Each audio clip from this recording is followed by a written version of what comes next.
গাজর, বাদাম, ঘি, কিশমিশ এই কয়টার উপকারিতা তো বলে শেষ করা যাবে না। আর এই খাবারটা যদি নাড়ুর শেপে বাচ্চাদের সামনে প্রেজেন্ট করা হয় তাহলে তো ওরা খেলতে খেলতেই খাবার ফিনিশ করে। তার জন্য এখানে আমি প্রথমে একটা প্যানে নিয়েছি সামান্য একটু ঘি। তারপর এই ঘিটা একটু গরম হয়ে আসলে দিয়ে দিচ্ছি মুখ ফাটিয়ে নেওয়া এলাচ, দারুচিনি আর তেজপাতা। এটা যখন একটু ঘ্রাণটা ছড়াবে তখন এটার মধ্যে আমি দিয়ে দেব আগের থেকে ভেঙে রাখা বাদাম। আপনারা চাইলে এখানে বিভিন্ন ধরনের বাদাম ইউজ করতে পারেন। আমার হাতের কাছে এখন শুধু চীনা বাদামই ছিল, তাই আমি ওইটাই ইউজ করেছি।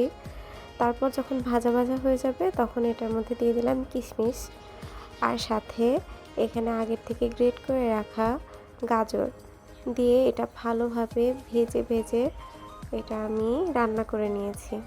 তারপর যখন কিছুটা সিদ্ধ হয়ে এসেছে তখন ওটার মধ্যে দিয়ে দেব অল্প একটু দুধ।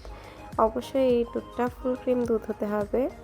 আর সাথে যেহেতু আমার বাচ্চা খাবে তার জন্য এখানে আমি গুড় ইউজ করেছি। তারপর এই উপকরণগুলো একদম নাড়ুর শেপ দেওয়া যাবে সেই পর্যন্ত ভেজে নিতে হবে। তারপর এই তো আমার নাড়ু রেডি। তো চলেন শুধু নাড়ুই দেখাবো তা না, আমার মেয়ে কেমন খুশি হলো খাবারটা পেয়ে তাও আপনাদের সঙ্গে শেয়ার করি।